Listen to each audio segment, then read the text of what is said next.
Why do women seek initiative and leadership in men?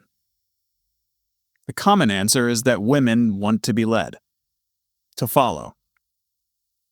I don't believe the truth is that simple. Because in some moments, women want to lead. They want to pursue their own power, their own vision, their own desires. And yet in other moments, they want a man to step forward, to initiate, to lead. This contradiction confuses men, and it frustrates women. But it isn't a contradiction at all. It's a misunderstanding of what feminine power actually is. The role of the king and the role of the queen are not the same. The king accomplishes his purpose through what is necessary, through duty, action, responsibility. The queen accomplishes her purpose through desire. Not shallow wanting, not insatiable appetite. Desire as discernment.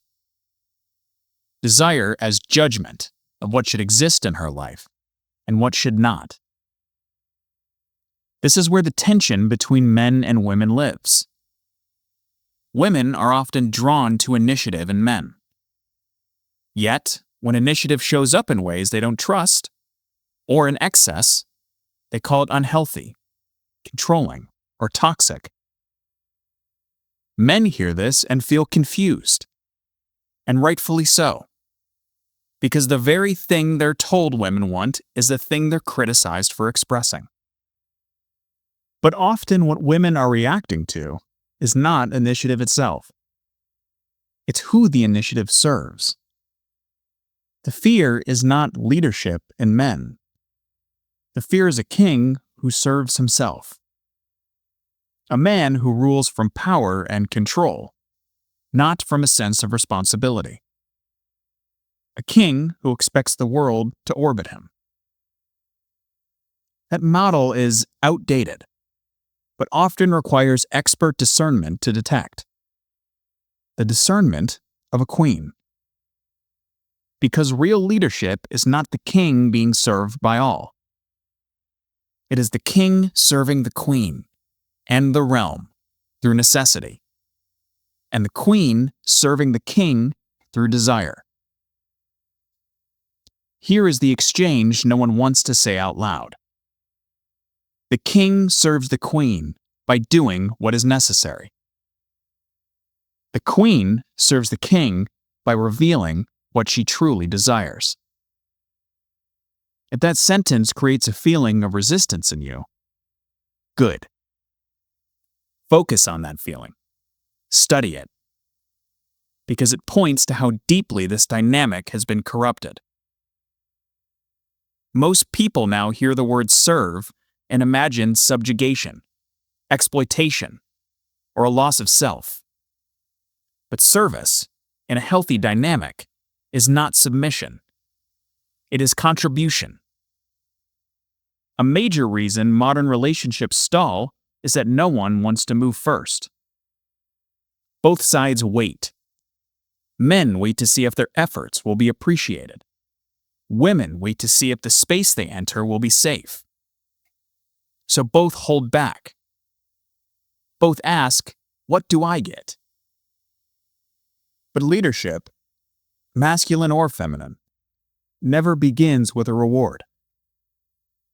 The king initiates through necessity, with no guarantee of anything in return. And the queen responds through desire, not obligation, when she feels safety. This is what women mean when they say they want a place to fall into. Not control, not dominance, a stable system.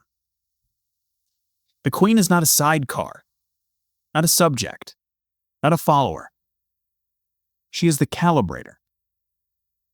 If masculinity is an initiating force, femininity is the force that shapes its scale. If the moral caliber of a man were a volume dial, the feminine hand rests on it. What she desires, what she rewards, what she refuses, These things matter more than most women realize. The queen does not serve by refusing desire, the same way the king refuses excess. She serves by knowing her desires clearly. Creativity, longing, passion, even anger and wrath. These forces are not meant to be eliminated. They are meant to be directed. The king's role is to refuse what is unnecessary. Chaos, impulse, instability. So the system remains intact. He does this not to suppress life, but to protect it. The queen's role is different. She moves through desire deliberately, not to drown in it, but to determine which desires deserve form, which visions are worth sacrifice, which longings are true, which impulses are noise. Where the king filters, the queen selects. This is how she contributes. By revealing, through desire, what is worth the king's effort. By rewarding strength that serves life, and withdrawing from strength that serves only itself.